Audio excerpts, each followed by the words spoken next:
warahmatullahi wabarakatuh. Selamat berjumpa kembali dalam ruang pembahasan UTBK.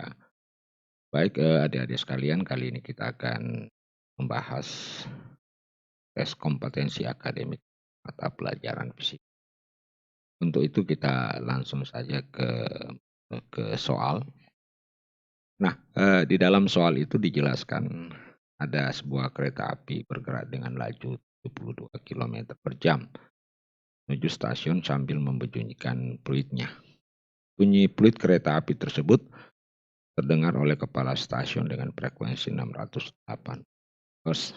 Jika kelajuan bunyi di udara adalah 340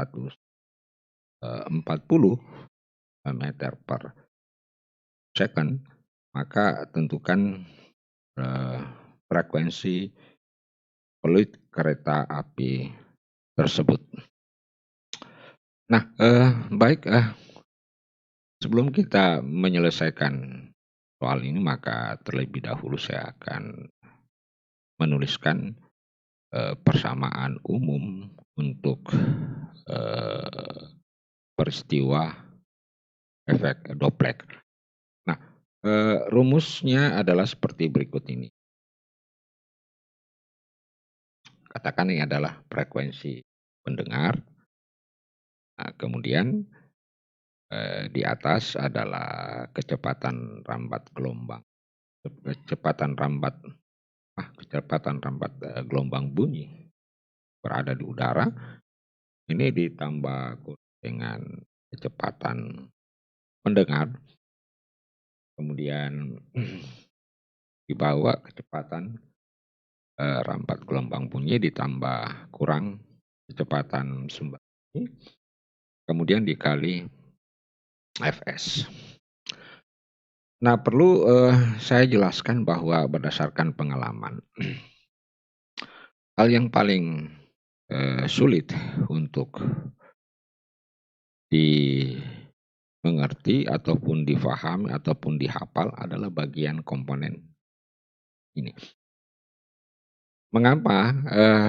Karena sesungguhnya kalau kita ingin memperhatikan, yaitu penentuan kapan kita menggunakan tanda tambah atau kapan kita menggunakan tanda minus. Perlu saya jelaskan bahwa sesungguhnya VV ditambah ini atau V ditambah Vs ini sebuah persamaan yang tak lain adalah serupa dengan gerak relativitas. Jadi oleh karena itu kita gunakan prinsip gerak relativitas di dalam menentukan plus ataupun minus.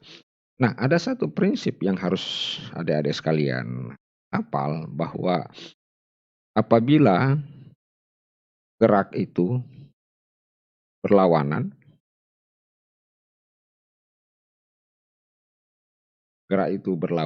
apakah berlawanannya itu saling mendekati ataukah saling menjauhi, maka digunakan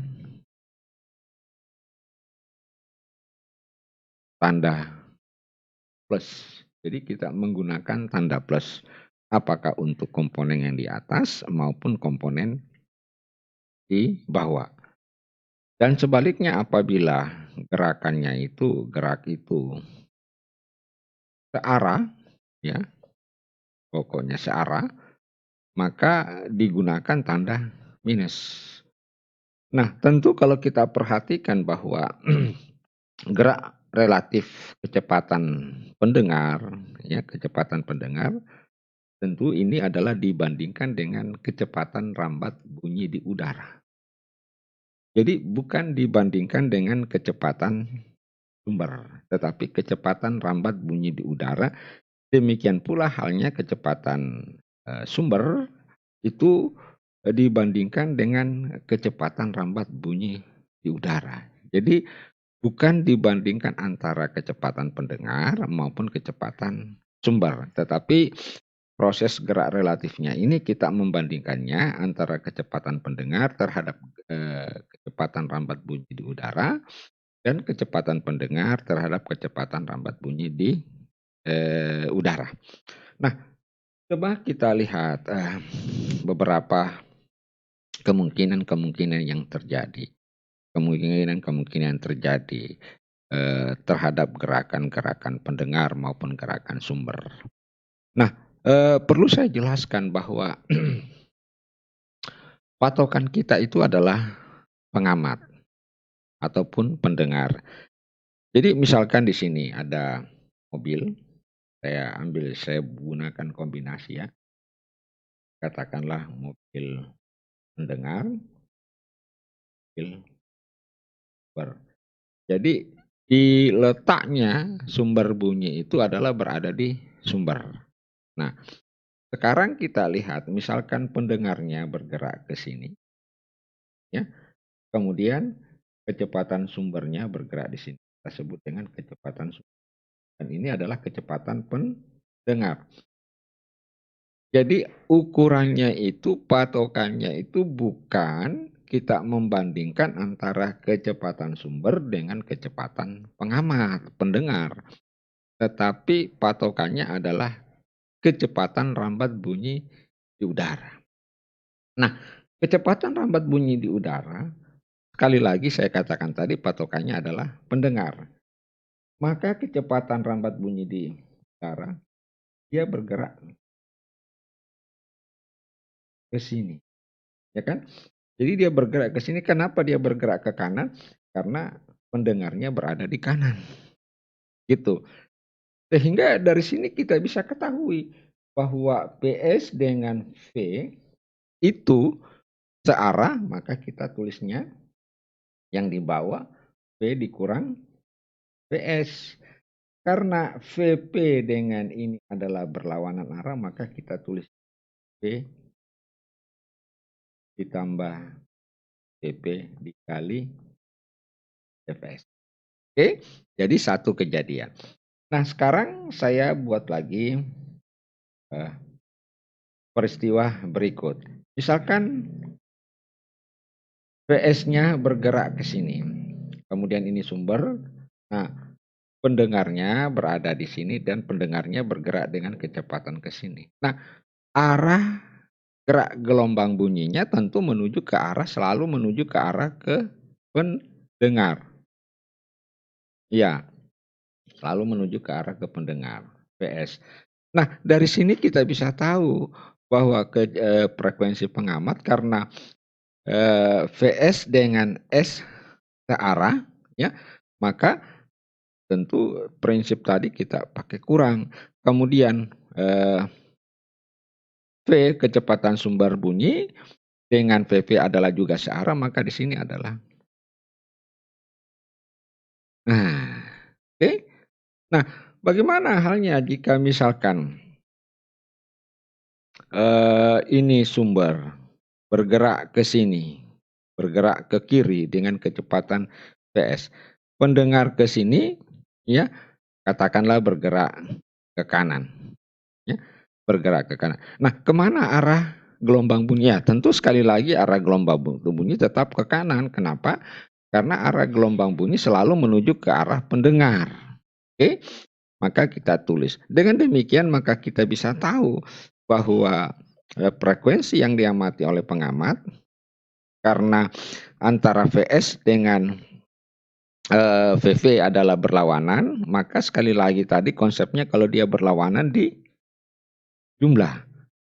Ya, antara kecepatan pendengar dengan V adalah searah, maka ini adalah diperkurang, dikali dengan Fs. Oke, jadi saya pikir, dengan contoh-contoh ini adik-adik sekalian sudah bisa mudah menghafal, menentukan, kapan kita menggunakan plus, kapan kita menggunakan dengan minus.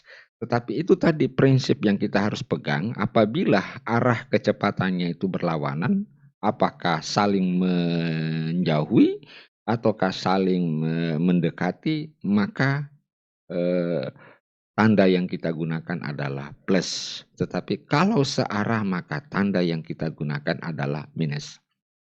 Nah, baik, sekarang kita menuju ke soal kembali. Nah, di dalam soal itu 72 km menuju stasiun sambil membunyikan peluit, ya.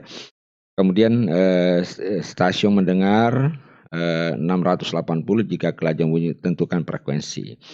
Nah, sekarang kita lihat, pendengarnya itu berada di stasiun.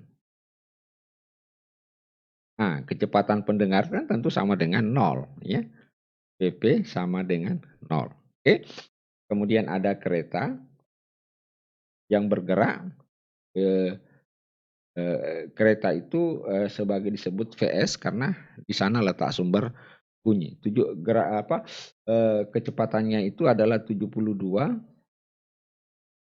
kilometer per jam atau, 72 kilometer per jam.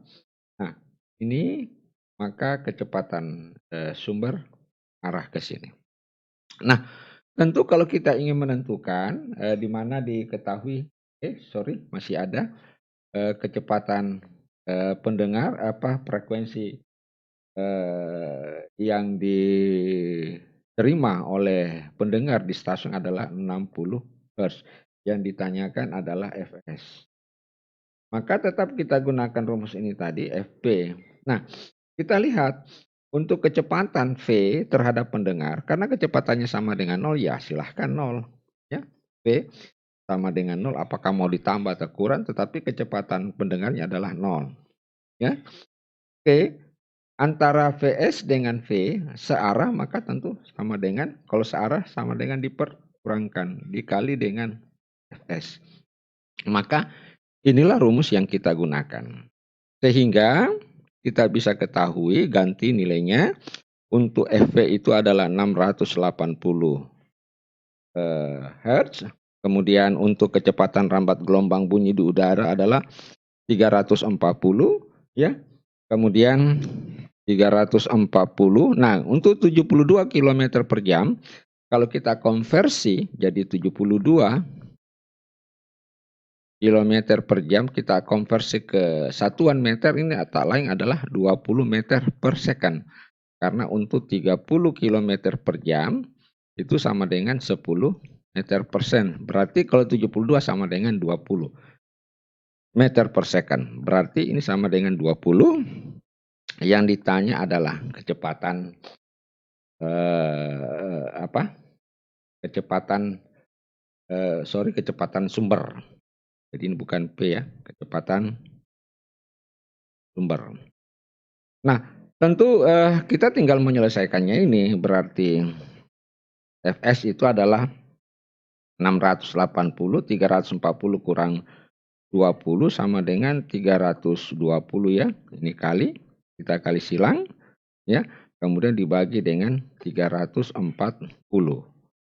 Nah, 340.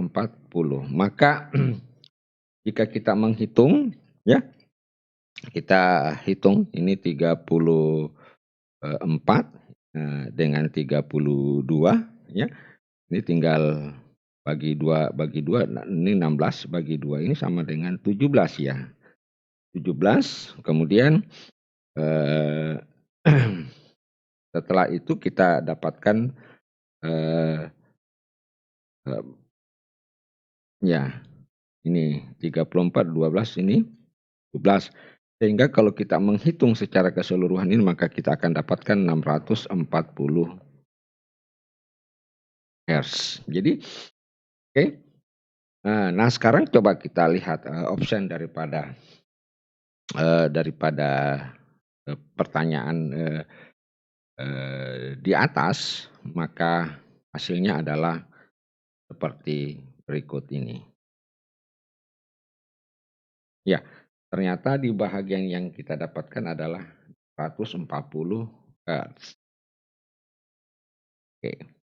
Baik, adik-adik sekalian, demikianlah penjelasan singkat ini. Semoga adik-adik sekalian bisa memahami, dengan baik. Mohon maaf atas segala kekurangannya. Semoga penjelasan ini membawa keberkahan bagi kita semua. Saya akhiri, sekian, wassalamualaikum warahmatullahi wabarakatuh.